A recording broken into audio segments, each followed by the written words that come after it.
안녕하세요, 여러분. 지난 시간에 이제 민족문화의 전통과 계승 남기고 이렇게 끊고 갔는데요. 그냥 하자니 그냥 계속 과정이 너무 길어질 것 같아서 제가 끊었어요.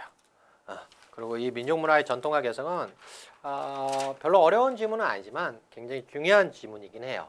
그래서 이거 끊고 조금 더 디테일하게 하려고. 네. 그 다음에 이제 그 뒤에 실용적인 글로 넘어갈 거예요. 여러분 김희동립 선언서라든가 황소개구리와 우리말 쉽지는 않았죠. 자, 이제 민족문화의 전통과 계승을 좀 살펴보도록 합니다. 제가 고등학교 때 책에 또 실려있던 지문인데 요즘은 다시 실려있죠. 좋은 글은 계속 실리는 거니까요.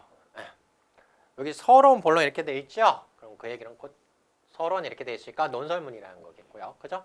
우리가 지금 설득하는 글을 배우고 있잖아요. 그죠? 민족문화의 계승과 전통 무슨 얘기를 하는지 한번 보도록 할까요? 대체로 머리끝에서 발끝까지를 서양식으로 꾸미고 있다. 요즘 대세죠. 목은 잘라도 머리털은 못 자른다 라고 했던 구한말의 비분 관계를 잊은 지 오래다. 죽으면 죽었지. 머리털. 그럼 여기서 머리털의 의미는 뭘까요? 이 지금 요만큼만 보고는 우리가 알 수 없어요. 근데 그 전체를 읽다 보면 알 수 있어요. 여러분들이 찾아보실래요? 아니면 제가 그냥 설명해 드리고 갈까요? 여러분 신체죠? 신체? 우리는 신체를 훼손하는 것을 되게 안 좋은 걸로 봤죠? 그러니까 죽으면 죽었지 우리의 것을 버릴 수 없다 이런 얘기입니다. 네, 그렇죠?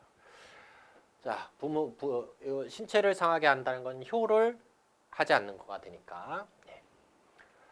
외양뿐만 아니라 우리가 신봉하는 종교, 우리가 따르는 사상, 우리가 즐기는 예술, 이 모든 것이 대체로 서양적인 것이다. 시대가 이렇게 변했죠. 우리가 연구하는 학문 또한 예가 아니다. 피와 뼈와 살을 조상에게 물려받았을 뿐 문화라고 일컬을 수 있는 것은 거의 없이 받아들여진다. 자, 여기까지 이렇게 보니까요.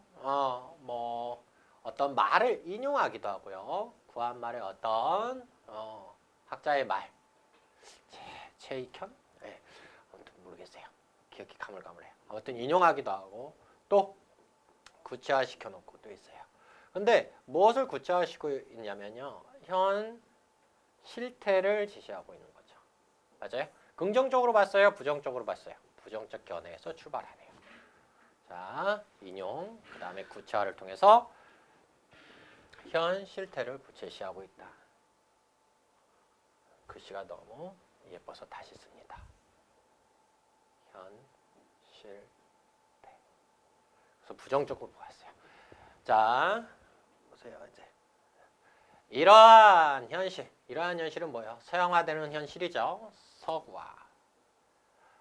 서구화되는 현실 앞에서 민족문화의 전통을 찾고 이를 계승한다고 한다면 너무 좀 그래 하면서 배타주의 너 무조건 서양 너무 싫어하는 거 아니야? 라는 편협한 배타주의로 오인받거나 우리 것이 최고야 라고 하는 국수주의로 오인되기에 알맞은 이야기가 될 것 같다. 야, 서양 건 나빠 이렇게 얘기한다면 배타주의 또는 우리 게 최고야 라고 하는 국수주의로 오인받기 십상이다 이런 얘기네요.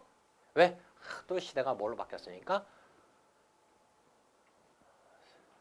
시대가 서구화로 바뀌었으니까요. 자, 이제 첫 번째 문단에서 여러분 생각나시죠? 그러면 민족문화의 전통을 말하는 것은 반드시 보수적이란 멍해를 내야만 것인가?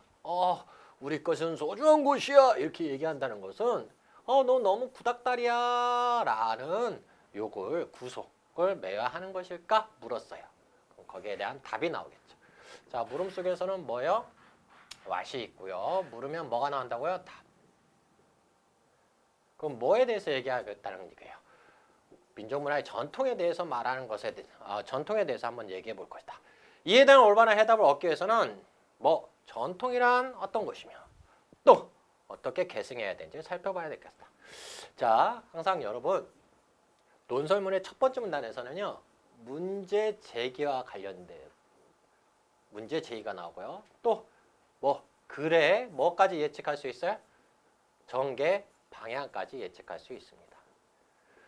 안 봐도 아시겠죠? 그럼 이 글은 뭐에 대해서? 민족문화의 전통에 대해서 얘기하는데 전통의 개념을 설명할 것이고 계승 방법에 대해서 설명할 것이에요. 됐어요? 1 플러스 2. 갑자기 뭐가 나왔어요? 연암 박지원이 나왔네요. 얼마 전에 역사저널 그날에서도 박지원 나왔죠? 네. 국사, 문학, 국사, 국어에서 중요하게 여겨지는 박지원. 연암 박지원은 너무나도 유명한 영종조 시대의 북학파의 대표적인 인물 중 한 사람이다. 박지원에 대한 설명이 나왔어요. 갑자기 박지원을 이렇게 끌어온 이유는 뭘까요? 뭐를 이해력을 높이기 위한 거겠죠. 네. 그가 지은 열하일기, 여러분 다 아시는 작품. 그 다음 방경각 외전. 열하일기에 실려있는 소설 이렇게 돼 있죠. 자, 여기서부터 여기 잘 기억하세요. 몰락하는 양반사에 대한 신랄한 풍자를 가지고 있을 뿐 아니라 1 플러스 문장 또한 기발하여 글을 쓴 문장 또한 기발하여 당대 허다한 문사들 중에서 뭐 최고봉에 이르는 것으로 추앙되고 있다. 이렇게 돼 있어요. 그럼 이거 그냥 참고 지식으로요. 열하일기에는 여러분 여기 뭐가 실려 있는지 아세요? 허생전이 여기에 실려 있어요. 그 다음에 역사저널에서도 나왔던 뭐 호랑이의 질책이라고 하는 호질이 여기 이렇게 실려 있고요. 방경각 외전에는요 9가지의 전이 실려 있는데 이걸 다 아실 필요는 없지만 몇 가지는 기억하세요. 여러분들이 알고 있는 양반전이 여기에 실려 있어요. 양반전. 그 다음에 민홍전, 마장전, 뭐 기타 등등, 김신선전 뭐 이런 것들이 다 여기에 실려 있어요. 이 정도는 참고로 기억하시고요. 아무튼 갑시다. 그러나 추앙되고 있다는 것은요. 지금이요. 현재의 평가예요. 현재 연암 박지원은 최고라고 추앙받고 그러나 그의 문학은 폐간기서. 폐간이라는 것은 길거리에 떠도는 이야기 그러니까 어떤 정해져 있는 틀이 아닌 이런 거죠. 별로 좋지 않은. 그래서 여러분 폐관이라는 것은 중국의 관직이죠. 가담항설이라고 들어보셨어요? 길거리에 떠도는 이야기라든가 항구에 떠도는 이야기를 채록하는 직책을 폐관이라고 그러죠. 그래서 우리가 이제 폐관 문학이라는 것이 이렇게 있어요. 폐관 문학. 그래서 수의전이라든가 보안집, 파안집 뭐 이런 것들이 여기에 해당하는 거죠. 그러니까 서민들이 길거리에서 모여서 떠드는 이야기예요. 옆집 아줌마 욕하는 것부터 시작해가지고요. 남편 욕, 그 다음에 어떤 기이한 현상이라든가 이런 것들. 그러니까 옛날 채통을 지키던 양반들은 어떻게 했어요? 아우 싸구려야 이렇게 했겠죠. 그죠? 즉 옛날 사람들은 뭐 고문, 공자왈, 맹자왈 뭐 이런 거겠죠. 본받지 아니하였다 해서 하마터면 열하일기를 촛불에 재르고 변할 뻔한 아슬아슬한 장면이 있었다. 자 여기서 보세요. 말하자면 다시 말해서 곧 뭐 이런 거죠. 자 이 다음 밑줄 반항하여 그의 문학을 건설한 것이다. 연암은 기존의 고리타분한 고문에 반항하여 다시 그의 문학을 건설했다. 그러나 오늘날 우리 민족은 민족 문화의 전통을 연암에게서 찾으려고 할지언정 고문에서 찾으려 하지 않는다. 이 사실은 무엇을 보여주는 것이냐? 우리에게 민족 문화의 전통에 대한 해명의 열쇠를 제시해 주는 것은 아닐까? 우리가 민족 문화의 전통이 무엇인지에 대해서 한번 생각하게 만들어주는 것이다. 이렇게 했네요. 됐어요? 그 다음에 다음 집으로 갈까요? 그래서 말합니다. 뭐라고요? 전통은 뭐라고요? 과거로부터 이어온 것을 말한다. 자, 과거는 전통은 뭐예요? 과거로부터 이어져 온 것. 네. 그런데요, 조금 재밌어요. 전통은 대체로 그 사회 및 그 사회의 구성원이 개인의 몸에 배어지는 것이다. 우리가 인식하는 사이에, 인식하지 못하는 사이에, 인식하지 못하는 사이, 부지부식하네. 그러므로 스스로 깨닫지 못한 사이, 부지부식하네. 전통은 현실에 작용하는 경우가 있다. 그러나 하면서 이제 나왔어요. 과거로 온 것을 무턱대고 전통이라 한다면 인습이라는 것과는 구별이 서지 않는다. 그럼 이 얘기는 뭐겠어요? 이 다음부터는 인습과 전통을 구별한다는 얘기죠. 그럼 우리 이제 어떻게 해야 되겠어요? 이렇게 나누어서 정리 들어가야 됩니다. 이렇게. 됐죠? 인습은 뭐? 버려야 될 것. 전통은 그럼 뭐겠어요? 안 버려. 안 버려. 이렇게 되겠네요. 그죠? 버려야 될 걸 생각하지만 계승해야 할 것이라고 생각하지도 않는다. 여기서 우리는 과거에서 이어온 것을 어떻게 해야 돼요? 객관화. 너무 치우쳐서 생각하지 말고 정당하게 보고 그 다음에 옳고 그른지 비판을 할 필요가 느낀다. 그래서 뭐를 전통인지 계승해야 될 것인지 버려야 될 것인지 판단해야 된다. 그 비판을 통해서 이게 포인트예요. 현재의 문화창조에 이바지할 수 있다고 생각하는 것을 우리는 전통으로 불러야 된다. 그럼 다르게 얘기하면 인습은 현재의 문화창조에 이바지할 수 있다 없다? 창조에 뭐 할 수 있다? 없다? 없다. 이바지할 수 없다. 전통은요? 있다. 그래서 이렇게 정리하세요. 자, 유학 정리 갔네요. 이같이. 그러면 이처럼 또 한번 정리할까요? 이처럼 이렇듯 이처럼 엄마야?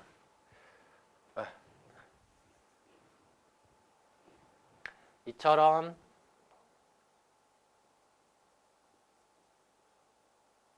이와 같이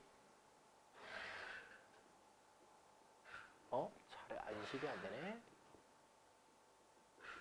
같이 A는 B. 여기 잘 인식이 안 되는구나.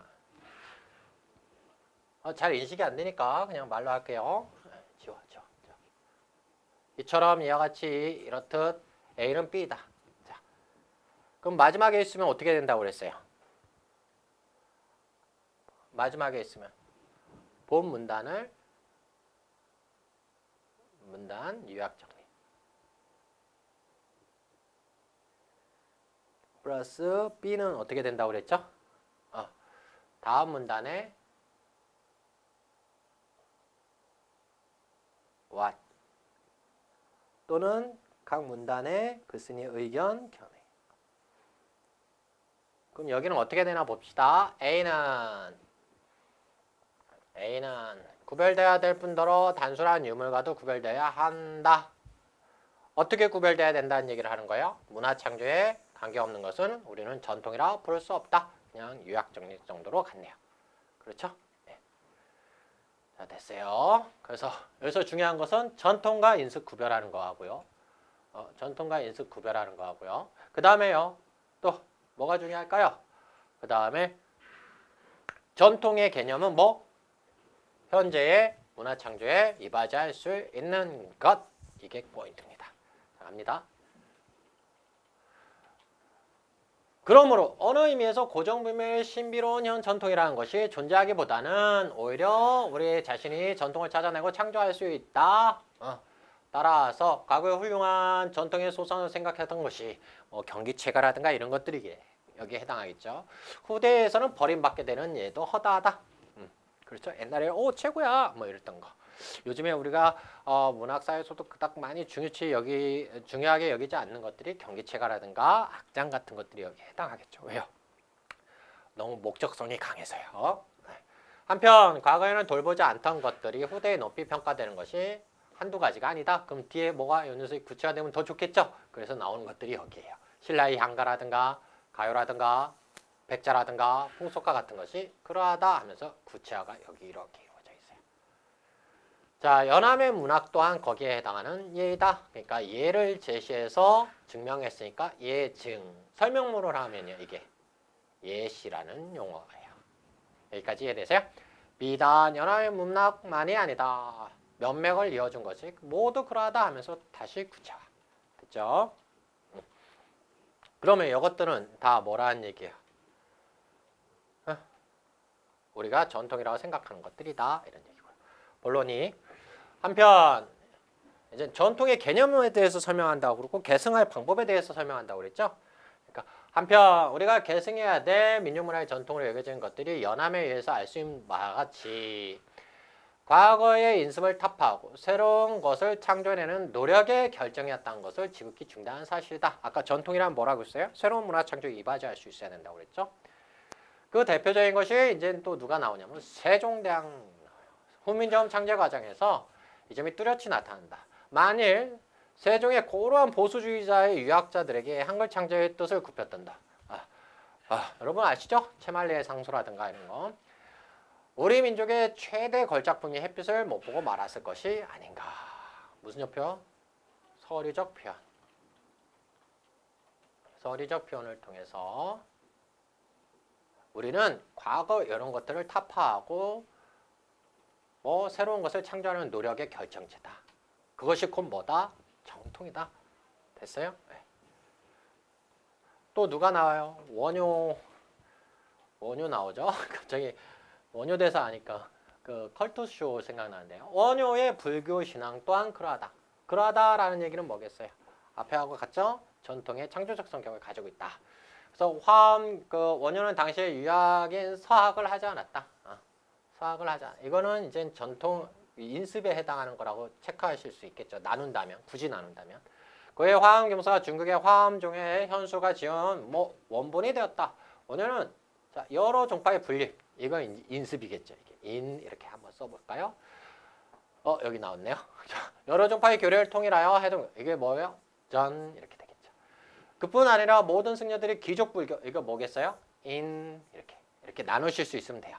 스스로 마을을 돌아다니는 배움을 전도할 거리자. 민중불교의 창시자. 전 이렇게 나누시면 돼요. 알겠죠? 이러한 원효의 정신은 우리가 이어받아야 할 고귀한 재산이 아닐까? 즉 이게 바로 뭐라는 얘기예요? 전통이다 이런 얘기죠. 그 다음에 이제 겸재정선이 나오네요. 겸재정선이나 단원 김홍도 또는 해원 신윤보 그림에서도 이러한 정신을 찾을 수 있대요. 새로운 것을 이끌어내려고 했던 창조성. 그죠? 화보 모방주의 여기 뭐라고 쓰면 되겠어요? 이렇게. 자 여기 있고요. 우리나라의 정치가 넘치는 자연을 묘사하였다. 누가요? 정선. 그죠? 더욱이 이들은 산수와 인무하라에 말라붙은 조선시대의 화풍에 한가하여 박가는 농부, 대장간 풍경, 서당의 모습. 여러분 다 아시는 거죠? 이거 하나만 있으면 부자인데, 그죠? 현실 생활에서 제재를 취한 풍속화. 그럼 요것들은 뭐에 해당하겠어요? 요거는요, 전 이렇게 체크하시면 돼요. 자, 여기 또 밑줄 좀 되겠죠? 같은 사실이고 오늘날 우리 민족의 유산으로 생각한다 이렇게 돼 있어요. 됐죠? 요컨대 이거 나오면 유학하건대 이런 뜻이에요. 유학하건대 우리 민족의 전통은 부단한 뭐를 통해서 포인트 창조활동 속에서 이어온 것이다. 따라서 우리가 개성할 민족문화의 전통은 형성화된 물건에서 받는 것도 있지만 앞에 것도 인정, 뒤에 것도 인정, 포인트는 뒤에. 이미 만들어지고 겉으로 드러난 어떤 형체에서도 본받을 수 있지만 그 속에 내재되어 있는 뭐가 창조정신 그 자체가 더 중요한 것이다. 이런 얘기입니다. 자 이제 마무리 정리 들어가네요. 이러한 이제 여러분 이거 다시 또 한번 정리할까요? 끝문단에 있을 때는 어떻게 된다고요? 이걸 사용하면 되겠군요. 없어졌군요. 이러한 이제 다 안 쓰고 이런 것들 A는 B이다 이렇게 돼 있을 때 이제 끝문단에 있을 때 되게 끝문단에 있을 때 이 녀석은 뭐라고 그랬어요? 본문을 요약 정리 그 다음에 이게 중요하죠? 그 다음에 의견 견해 이렇게 그래서 이게 what 플러스 의견 견해 이렇게 기억나시죠? 자 이러한 의미에서 민족문화의 전통을 무시한다는 것은 자기 학대에서 나온 편견에 지나지 않을 것이다. 따라서 위에서 제기한 것 같이 민족문화의 전통을 개선하자는 것이 절대 국수주의다. 남의 걸 무조건 싫어하는 것이 될 수 없다. 오히려 왕성한 창조 정신은 선진문화에 섭지하는데 인색하지 않다. 개방적이다. 이런 얘기네요. 자, 다만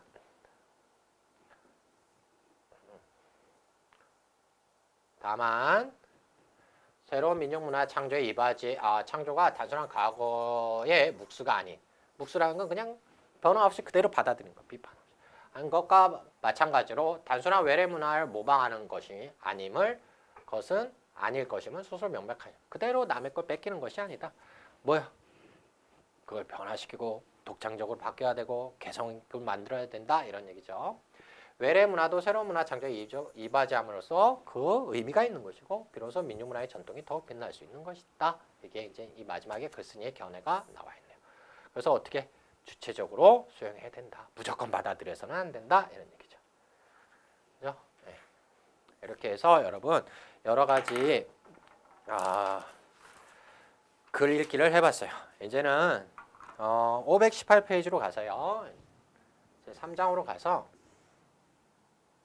실용적인 글을 한번 이제 같이 해볼 건데요. 여기서는 여러분 특별히 여러분들이 뭐 꼭 기억하셔야 될 것 같은 것은 그닥 많지가 않습니다. 알겠죠? 여기 이제 뭐가 나왔냐면요. 기사문이라는 것이 나왔고요. 자, 이제 살펴볼게요. 바로 이어서 갈게요. 기사문 특징, 개념 뭐 이런 것들이 있어요. 근데 이것을 잠깐 그냥 칠판에 정리할까요? 여러분 기사문이라는 것은요. 말 그대로 어떤 사건이나 정보를 전달하기 위해서 쓰는 것을 얘기하겠죠. 근데 여러분들이 여기서 그 기사문에서 꼭 기억하셔야 되는 것은 구성이에요. 구성. 그래서 여러분 뭐 이런 말 많이 들었을 거예요. 피라미드 구성인데 앞에 한자가 더 붙어요. 뭐 역 피라미드다 이런 말 많이 들었어요. 그게 무슨 말인 줄 아세요? 역 피라미드는 이렇게 생겼겠죠. 맞아요. 이렇게 생겼어요. 그러면 여러분 이 넓고 좁은 건 뭐냐면 별거 아니에요. 글씨의 크기예요.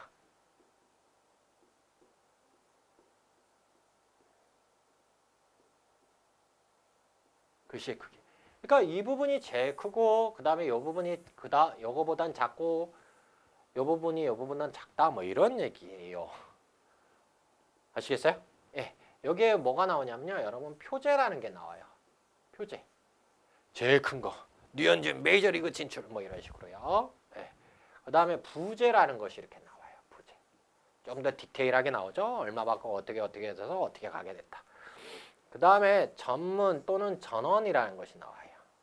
우리 책에서는 이것을 전문이라고 했네요. 그 다음에 본문이 이렇게 나옵니다. 이제 본문이 가장 포인트가 작죠. 그 다음에 그 뒤에 해설이 붙는 경우가 있는데요. 해설은 여기서 그냥 빼버리셔도 상관이 없어요. 빼버리셔도 상관없어요. 자, 이거는 역 피라미드라고 했을 때는 뭐를 얘기하는 거다? 글씨의 크기를 얘기하는 것이다. 알겠죠? 그래서 표제, 부제. 근데 여러분들이 여기서 좀 잘 기억하셔야 되는 것은 이게 이제 독해하고 관련져서 할 때 좀 잘 알아주셔야 돼요. 이 표제는요. 중심 소재 찾는 문제를 할 때 표제를 찾으시면 돼요. 이게 무슨 말이냐면 위 글을 가지고 신문의 형식으로 바꿨다. 표제로 알맞은 거 됐을 때는 중심 소재가 표제에 해당하는 거예요. 그럼 이게 이제 왓에 해당하는 거겠죠. 여기까지 이해되세요? 부제가 이제 여러분 주제나 궁극적인 의도와 관련돼 있어요.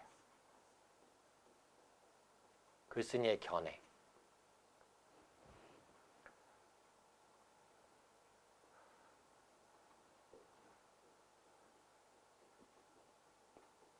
의도, 목적과 관련이 있어요.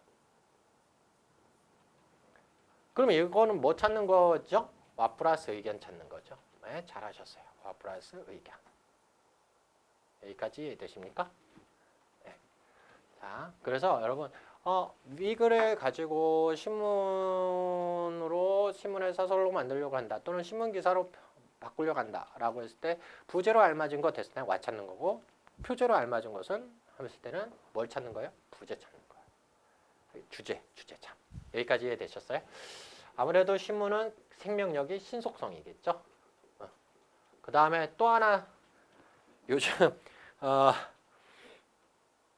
겉으로 의도적으로 뭐 한쪽을 좀 부각시켜 가지고 신문 기사들이 많이 나와서 좀 문제가 되고 있죠. 정확해야 돼요. 그 다음에 치우치면 되겠어요? 안 되겠어요? 안 돼요. 객관성을 유지해야 돼요. 알겠죠? 이 정도만 기억하시면 돼요.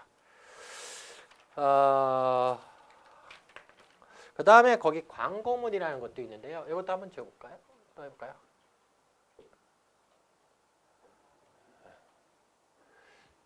광고문 또한 간단하죠. 광고문은 어디에 해당할까요? 설득하는 글에 해당할 거예요. 왜요?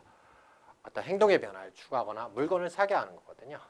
광고문에는 기업 광고가 있어요. 기업 광고. 회사 이미지를 좋게 하기 위해서 하는 거 있죠? 뭐 옛날에 뭐 무슨 건설 이렇게 큰 산 두 개가 이렇게 쭉 가서 하는 것처럼 기업 광고가 있고요. 또 뭐가 있냐면 우리가 제일 많이 보는 상품 광고라는 것이 있어요. 물건을 팔게 하기 위한 거죠. 또 하나는 뭐가 있을까요? 공익 광고라는 것이 있어요. 요즘 좀 획기적이죠, 공익 광고가. 폐암 안 불어요, 뭐 이런 거, 그죠? 이런 거 다 공익 광고. 상품. 이게 절대 그 폐암 안 불어주세요, 뭐 하나 주세요, 뭐 이거 상품 광고 아니에요, 여러분. 이렇게. 그런데 광고를 볼 때는요, 좀 잘 보셔야 돼요. 여러분들은 아실는지 모르겠지만 난다모라는 비누가 있었어요. 난다모. 그거 이제 머리 많이 없으신 분들이 막 엄청 좋아했던 건데요. 머리에 바르면 난다, 뭐가 뭐 털이 난다 해서 난다모예요. 그런데 아마 그 욕먹은 경우가 더 많을 거예요. 그 이유는 뭔지 아세요? 정말 날 수도 있고 안 날 수도 있거든요. 근데 난다 단정적으로 얘기해 버렸어요. 그거 안 나면 이건 잘못된 광고죠. 그죠? 그러니까 광고를 볼 때 항상 우리는 무엇을 봐야 되냐면요. 과장 광고인지, 작은 걸 크다 하거나 큰 거를 작다 하는 것을 과장이라고 그래요. 과장 광고인지 아니면 거짓부렁인지 허위 광고인지를 구별해서 읽는 눈이 필요해요. 그러니까 무슨 눈이 필요하겠어요? 비판적 시각이 필요합니다. 저는 광고 참 좋아하는데요. 그건 뭐 30초 예술이라 하는 것처럼 정말 생각도 많이 하게 잘 만들어졌다고 생각하는데, 하지만 여러분 이걸 꼭 체크하면서 읽어야 되는 것. 이 정도만 기억하시면 돼요. 거기에 DA 원칙 있죠. attention, 흥미, 뭐 그 다음에 욕망. 외우시 않으셔도 되는데 외우기 어려우시면 여러분 이거 인터넷으로 이렇게 얘기해도 되나요? 아주 비슷한 단어하고 관련 지어서 이렇게 하시면 될 것 같아요. AIDA죠? 주의, 흥미, 욕망, 그 다음에 실행 모르셔도 돼요. 네, 이거를 이렇게 해서 같이 기억하시면 이렇게 하면 더 외우기 쉬울 것 같아요. 문제시 삭제되겠습니다. 그 다음에 서간문이라는 것이 있는데요. 서간문은 말 그대로 편지죠. 서간문은 말 그대로 편지입니다. 손편지 많이 받고 싶다, 그죠? 메일 말고. 서간문. 요즘에는 편지 거의 없어요. 우체통에 보면은 대부분 고지서밖에 없죠. 친구를 위한 글쓰기의 대표적인 양식이다 이렇게 되어 있는데요. 여러분 편지 쓰는 거 안부 편지도 있고 뭐 문안 편지도 있고 기타 등등 많이 있습니다. 근데 뭐 그닥 뭐 여러분 제가 이거는 설명하지 않아도 여러분들이 너무나 더 잘 아실 거라고 생각합니다. 그래서 이걸 그냥 밑줄 치는 정도로 보고 가도록 합시다. 이렇게 밑줄 치면 안 되고요. 자,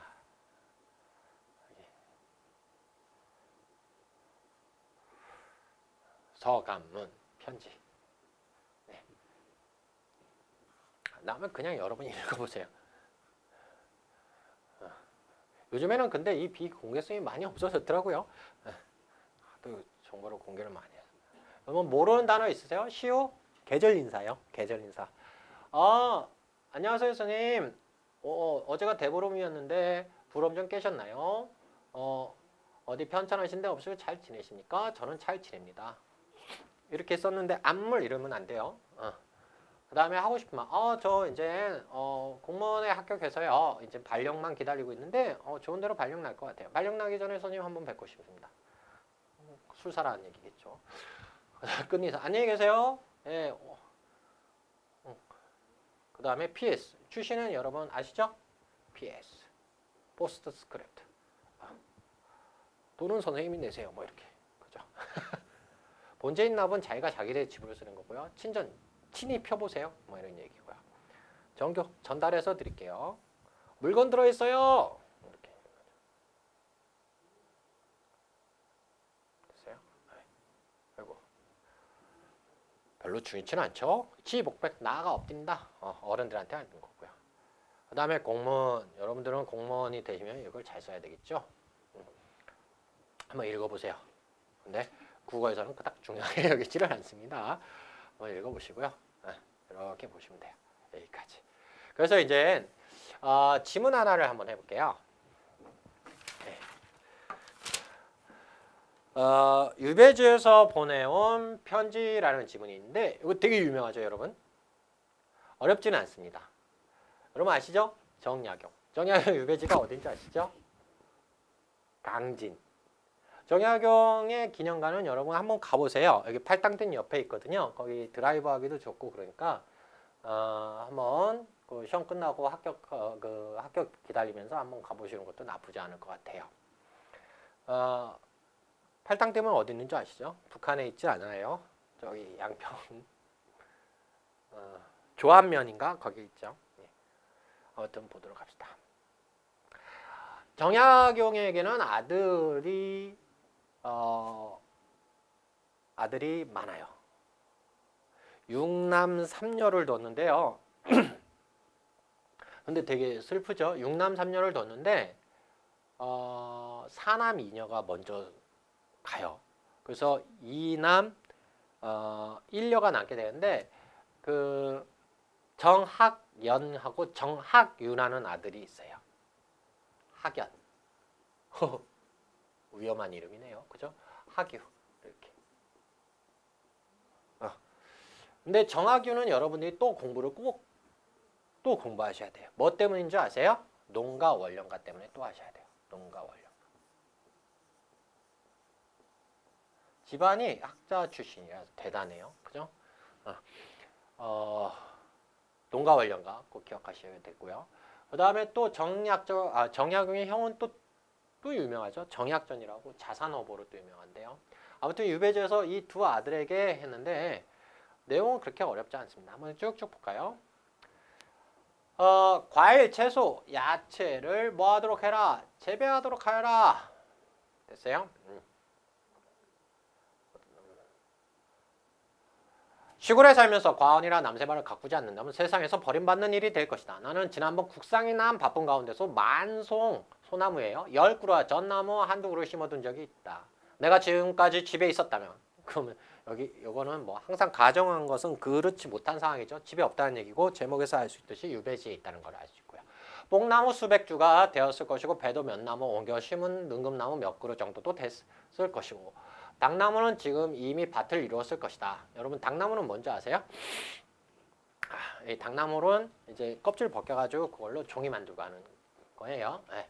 어렸을 때는 그 팽이채로도 했죠. 온나무도 다른 밭 언덕으로 뻗어 나갔을 것이고 석류도 여러 나무 포도도 군데군데 줄을 타고 덩굴이 뻗었을 것이다. 나무 심으라는 얘기 같고요. 그죠? 유산의 소나무도 이미 여러 잣쯤 자랐을 것이다. 너희는 이런 일을 하나로 했는지 모르겠구나. 걱정을 하고 있네요. 그죠? 네, 걱정. 네. 요걸 통해서 집에 없다는 것을 알 수 있고. 너희들이 국가를 심었다고 들었는데 그러면 이제 뭐 소식을 받았다는 얘기겠고요. 국가한이랑 가난한 선비의 몇 달 동안의 식량을 지탱할 수 있는 것이니 그럼 한낱 꽁꽁이와만 그치는 것이 아니라 관상용이 아니라 실용적인 측면을 강조하고 있네요.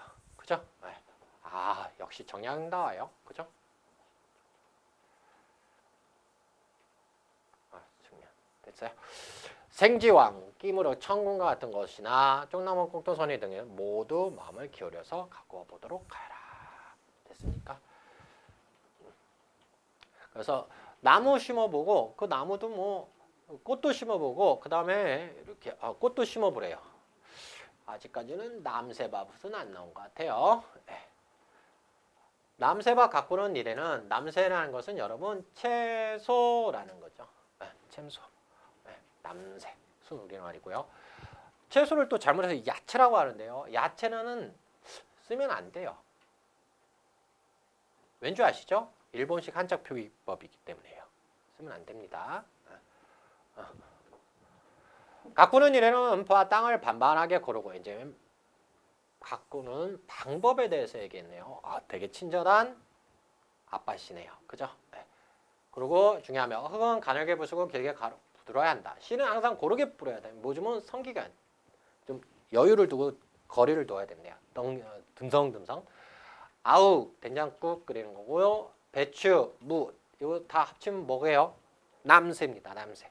그 다음에 이것도 따위 이런 얘기죠. 고추 따위도 마땅히 따로따로 구별하여 심어놓고 마늘이나 파 이래도 힘을 쓸 것이며 미나리 심을 만한 채소다. 또 참외 왔답니다. 이런 얘기네요. 됐어요? 이것들은 다 뭐예요? 남새밭을 가꾸는 방법과 남새 심어서 참 좋은 남새들에 대해서 얘기했네요. 그죠? 그래서 왜 이걸 채소로 갖고 하라고 그랬냐면 바로 이거를 가르쳐 주기 위한 거예요. 남새밭을 하다 보면 전략하고 본능상에 힘쓰면서 부업을 아름다운 결실을 얻을 수 있으니 좋은 일이다. 남새밭 가꾸는 것은 좋은 일이다. 자, 뭐 할 수 있다? 전략을 배울 수 있고요. 그 다음에 본농사에 힘쓰면서 부업으로 결실, 먹을 것을 얻을 수 있으니 아주 좋은 일이고 배울 것도 많다. 그러면 일석이조 이런 말로 하겠네요. 일거양득.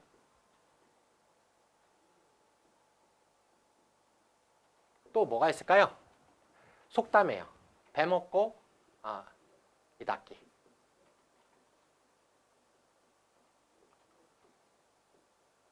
이런 것도 속담으로 이렇게. 자, 이제 근검 글자를 유산으로. 내가 벼슬을 하여 너희들에게 물려줄 밭되기 정도, 이거 표준어 가끔 많이 나오니까 잘 기억해 두세요. 밭되기 정도로 장만하지 못하였으니 뭐 했어요? 탕진했다는 얘기예요? 아니면은 그만큼 청렴했다는 얘기겠네요.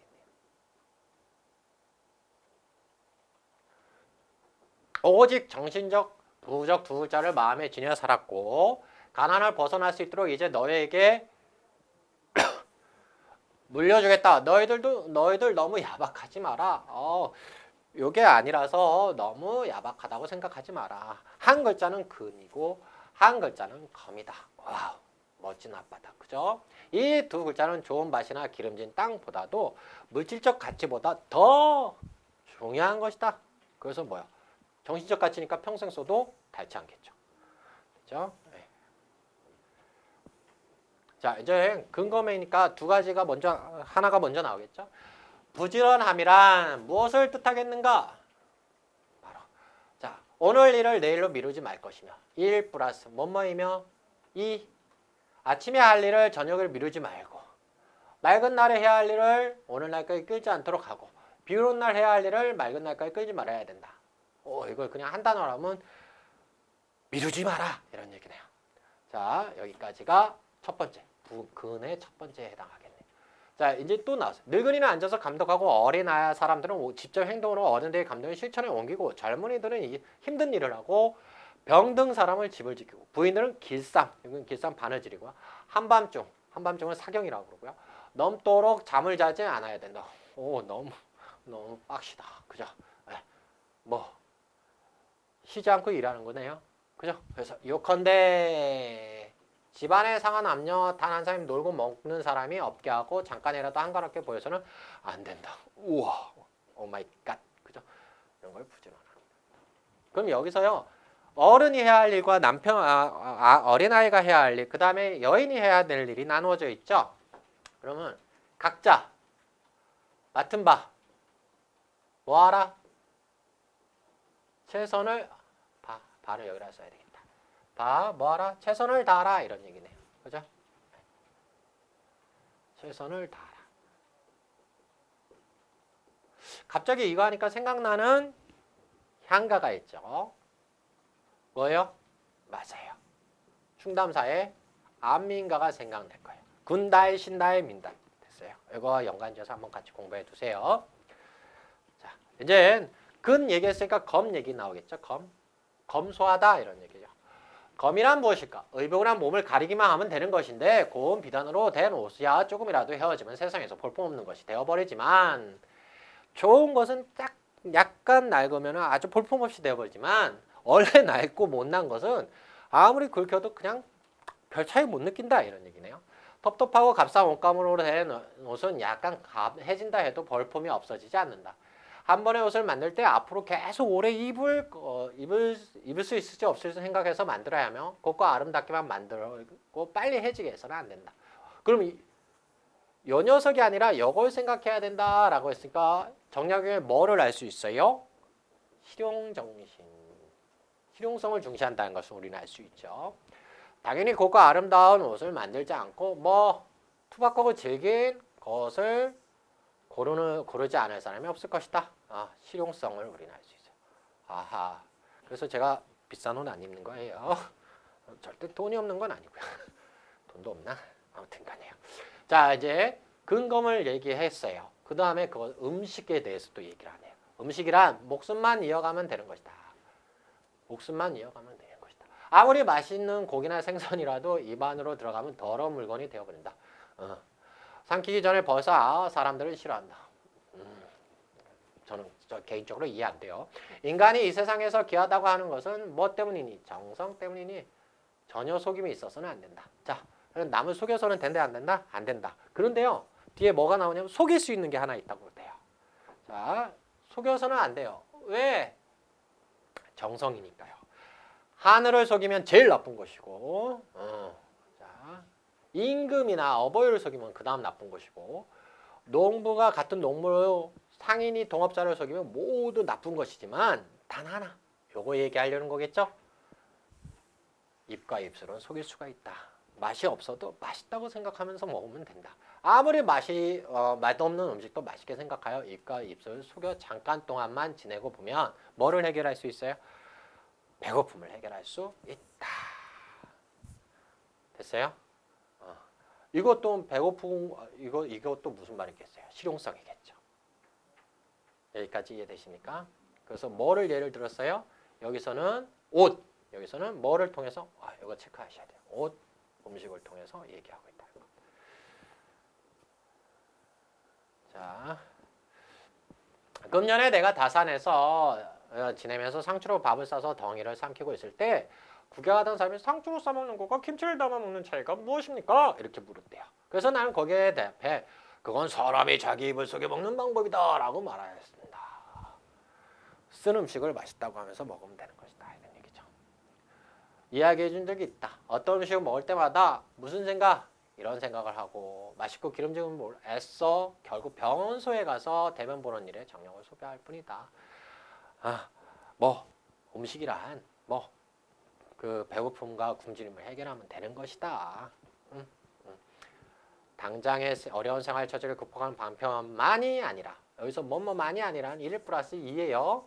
귀하고 부하고 복이 많은 사람이나 선비들이 집안을 다스리고 몸을 유지하는 방법이니 정신 수양하는 방법이기도 하니 이거 잊지 마라. 당부.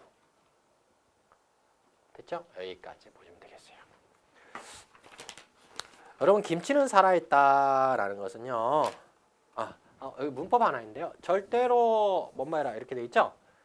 절대로는 과거에는요. 긍정, 부정 다 썼어요. 근데 현재에는 뭐만 써요? 지금 긍정으로 쓰면 잘못된 거예요. 부정만 사용해야 된다. 이거 참고로 기억해 두세요. 김치는 살아있다는 여러분들 해보도록 하십시다. 문제 실전 확인 문제가 있는데요. 몇 가지 풀어보도록 할게요. 다는 못 풀 것 같고요. 시간상으로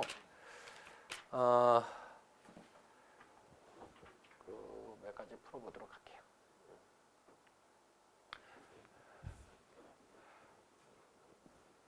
이건 여러분이 서서히 해보세요. 별로 어렵지 않습니다. 그리고 이 논문이 이 신문 기사가 너무 옛날 거예요. 그래서 하지 않는 겁니다.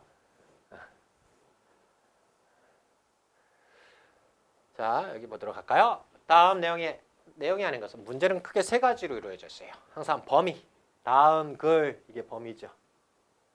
알 수 있는 내용, 이게 화제입니다. 이게 긍정, 부정, 이렇게 여러분 기억하세요. 그래서 문제 구성 요소는 하면서 제발 문제 끝까지 보세요. 맞는 건지 안 맞는 건지 구성 요소는 범위, 화제, 긍정, 부정. 여러분 제가 특히 여러분 아는 문학 작품 나오면요. 소설의 한 부분 나와도 그 전체를 생각해가지고 선택지에서 답을 못 찾는 경우가 있어요. 범위는 제시된 지문 안에서만 찾으십시오. 됐어요? 자, 사물놀이는 그럼 선택지 볼까요? 가치, 소리, 종류, 연주 형태 이렇게 나왔어요. 그럼 사물 이렇게 되니까 즉 같다. 그럼 네 가지 이렇게 돼 있어요. 그죠? 그럼 악기 종류 여기 나왔네요. 악기 종류. 타악기만을 연주하는 음악을 말한다. 사물놀이는 풍물놀이와는 좀 다르다. 그럼 뒤에는 뭐가 나오겠어요? 차이점이 나오겠죠. 그럼 무슨 설명 방법일 수 있겠어요? 대조. 그러면 여기 뒤에 차이점 쭉 나오겠죠. 됐어요? 대체로 자기가 지역 가락만을 연주하는데 비해 사물놀이는 거의 전 지역의 가락을 모여 재현한다. 됐어요? 여기까지 보시고요. 사물놀이의 연주자는 흔히 쨍쨍거리는 꽹과리를 천둥이나 번개, 자 여기 천둥이나 번개의 소리가 나왔죠. 쨍쨍거리는 소리. 비하고 두둥 여운을 남기며 울리는 징을 비유한다. 천둥이나 번개, 비, 구름, 바람이 어우러져 토해내는 사물놀이. 소리가 사물놀이란 것이다. 자, 사물놀이는 앉아서 연주하는 것. 자, 연주 형태, 악기 종류, 소리. 요거 안 나왔네요. 답은 요거. 됐죠? 네. 자,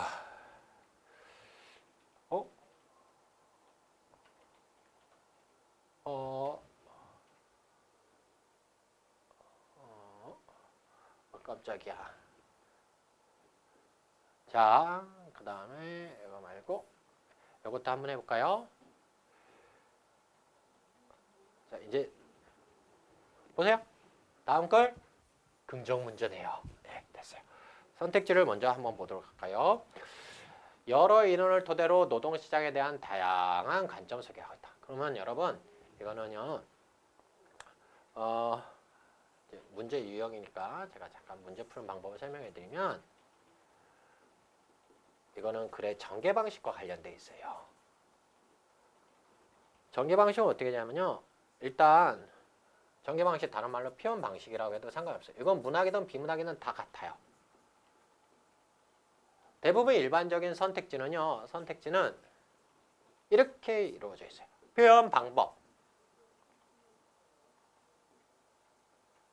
플러스 표현 효과로 이루어져 있어요. 저는 이것을 메소드, 그 다음에 임팩트 이렇게 그래서 M 플러스 E 이렇게 얘기하는데요. M 꼭 넣어야 돼요. 아무튼 M 플러스 E 이렇게 얘기하는데 여러분 이렇게 돼 있을 때는요. 연요석을 먼저 찾으세요. 먼저 연요석을 찾고 그 다음에 연요석을 찾으세요. 두 개 한꺼번에 찾으려 하지 마시고 그래서 제가 지금 아이고 너무 빨리 지웠나요? 정지해서 쓰세요. 정지해서. 그러면 여기 볼래요?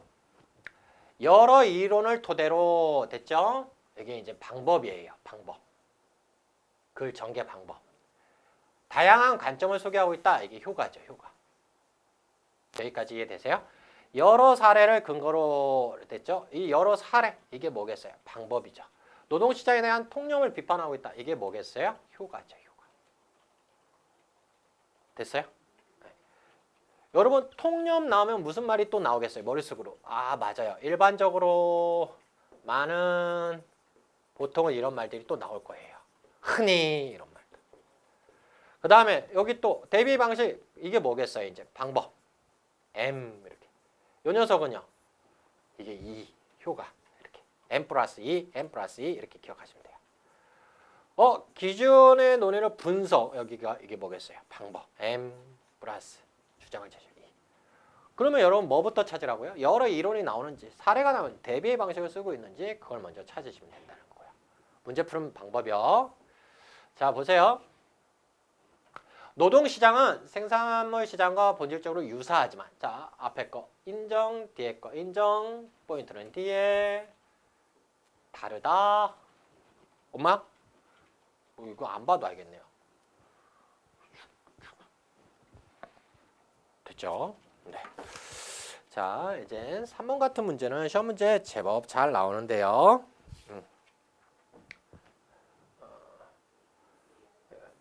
다 풀 수는 없으니까요. 여러분 뛰어넘어 그 중간중간에 이거는 많이 나오니까 한번 해볼까요? 그 덕분에 있으니까요. 이 앞부분은 뭐가 나오겠어요? 어떠한 것에 혜택이 나오겠네. 혜택. 그죠? 인류의 문명은 발달할 수 있었대요. 뭐 때문인지 모르겠어요. 그러나 했으면 이 뒤의 성격, 밤에도 빛을 이용해 보겠다는 욕구가 간sol분 등잔분을 만들어냈고 이에 따라 활동 시간이 점점 많아졌대요. 빛 때문에 뭐가 많아졌대요? 많아졌대요. 긍정이 나왔죠. 그럼 이 앞부분에서는요. 부정적인 측면이 제시돼야 되겠네요. 여기까지 이해되십니까? 대신에 했으니까 잠을 빼앗겼고 생물들 무엇 대신 잠을 빼앗겼다라는 것은 그럼 뭐 대신 그러니까 이 대신에 해당하는 걸 찾으면 되겠네요. 그럼 가볼까요? 인류의 문명 발달할 수 있었대요. 그 대신에 사람들은 잠을 빼앗겼대요. 인간은 오랜 생활 태양의 움직임에 따라 신체 조건을 맞춰야 했대요. 그러나 밤에도 빛을 이용해 보겠다는 욕망 때문에 욕구가 점점 늘어 그러면 순서가 1, 2 이렇게 되겠네요. 덕분에 발달할 수 있었어요. 3, 4. 이거 쉽다. 이거 생각보다. 이렇게. 됐죠? 네. 그 다음에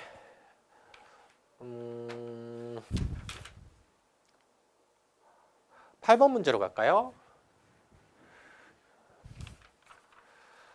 9번으로 갈까요? 9번? 여러분 나머지는 이렇게 천천히 해보세요. 어렵지 않습니다. 푸는 방법을 가르쳐 드리기 위해서 하는 거예요. 여기 설명이 이렇게 나왔는데 이거 한번 잘 알아두시고요. 분류 이게 이거에 대한 설명인데요. 이걸 좀 잘 알아두세요. 이 지문 자체를. 설명은 모르는 사실을 알기 쉽게 풀어서 설명하는 것을 우리가 정보 전달 지식체계를 이해하시고 하는 방법이 사용된다. 설명의 방법에는 그래서 여기서부터 이렇게 쭉 나온 것이 우리가 흔히 얘기하는 설명 방식이라는 거예요. 여러분 지정은 뭐라고 그랬죠? 손가락으로 가르쳤을 때 저게 누구야? 저거는 누구입니다. 이렇게 하는 것. 정의하고는 달라요. 정의는 제가 저번에 강의에서 얘기해 드렸어요. 비정의항과 정의항. 정의항 속에는 종차예수와 유개념이 있고 비정의항에는 종개념이 있다. 이렇게 설명해 드렸고요. 자, 얘는 예시. 그럼 이것만 잘 찾으면 되겠네요. 지정은 단순한 설명의 방법으로 사물을 지적하듯이 말하는 것. 지적. 가르칠 지자예요. 손가락으로 가르친다. 이런 뜻이고요. 정의는 개념과 뜻을 밝히는 것. A는 B다라는 형식. 됐죠? 어떠한 대상을 적절히 나누거나 묶어서 정리해야 되는데 이것도 전에 한번 설명해 드렸어요. 분류에는 크게 두 가지로 나누어서 살펴볼 수 있는데 구분이라는 것이 있고요. 그 다음에 뭐가 있어요? 분류라는 것이 있다. 이거는 상위 개념, 즉 상위 개념. 그걸 유개념이라고 해도 상관이 없어요. 유개념에서 하위 개념. 이걸 종이라고 그래요. 종개념. 나누는 관점이라면 나눈다. 이거는 하위 개념에서 상위 개념으로 묶어가면서 나누는 개념이죠. 묶는다라는 개념이 더 강하다고 그랬어요. 가볼까요? 어떠한 대상을 적절히 나누거나 묶어서 정리해야 되냐. 하위 개념을 상위로 묶어가는 것. 그럼 이게 뭐에 해당하겠어요? 분류에 해당하겠죠. 그죠? 그 다음에 상위 개념과 하위 개념을 나누어 가면서 설명하는 것. 이거 뭐에 해당하겠어요? 구분에 해당하겠네요. 그죠? 설명할 때 서로 비슷하여 구별이 어려운 개념에 대해 서로의 공통점이나 차이점을 지적하며 이해하기 쉽다. 그래서 여러분 비교와 대조는 짝을 이룬다고 그랬죠? 비교와 대조는 항상 짝을 이룬다. 비교는 뭐 유사성을 찾아가는 것이고요. 대조는 뭐 차이점을 찾아가는 것이다. 이렇게 얘기했어요. 자, 보세요. 간단하죠?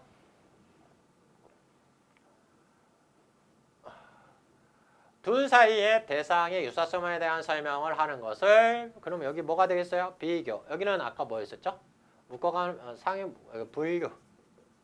여기는 뭐였죠? 구분. 그 다음에 그 차이점에 대해 설명하는 것 대조. 답은 그럼 이거겠네요. 됐죠? 그럼 여러분 뭔가 한가 딱 생각나는 거 있죠? 뭐가 잘못된 게 하나 보이시죠? 네. 그래요. 여러분들이 고쳐보세요. 이거죠? 이거 구분 이렇게 고쳐야 돼. 그죠? 네. 그래서 이걸 했습니다. 조금 더 해드리고 싶은데요. 시간이 좀 그래서요. 한 문제만 더 해볼까요? 14번 문제를 해볼까요? 14번 문제 하고 18번 간단하게 14번 후딱 갑시다.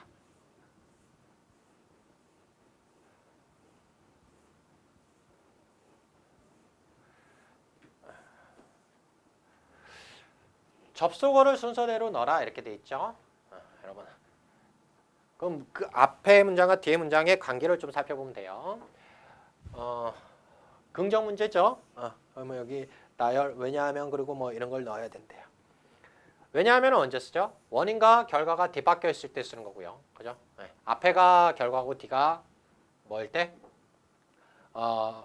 원인일 때. 각 시대는 시대의 특징을 나타내는 문학이 있다고 한다. 우리나라도 무려 4천이 넘는 생활의 역사를 가진 만큼 시기의 각각 특성에 맞는 문학이 없을 수 없고 문학이 있었다면 그 중추가 되는 것은 아무래도 시가라고 할 수 있다. 시가 노래라는 얘기죠. 네. 사람들이 많이 모이면 흥얼거리기 시작하지요. 대개 어느 민족을 막론하고 인간 사회가 성립 동시에 벌써 각자의 감정과 의사를 표현하는 욕망이 생겼을 것이며 삼남항상의 대자연은 자연 그 자체가 율동적이고 움직임할 수 있기 때문이다. 그럼 때문이다가 호응할 수 있는 접속어는 뭐겠어요? 왜냐하면 이렇게 되겠네요. 그죠? 왜냐하면. 그럼 우리 잠깐 이게 칸이 문제가 2개, 3개, 뭐 2개 이상 찾아야 될 때는요. 하나씩 범위를 축소하세요. 그래서 왜냐하면 꺼져 이렇게. 됐죠? 그 다음에 다시 내려올까요? 푸는 방법을 가르쳐 드리는 겁니다. 다시 말하면 이건 같다라는 얘기고요. 네. 인간이 생활하는 곳에서는 자연적으로 뭐가 발생한다? 시가가 발생한다고 할 수 있다. 자, 그럼 사람의 지혜가 트이고 비교적 언어의 사용이 능란해짐에 따라 종합예술의 한 부분으로 있었던 서정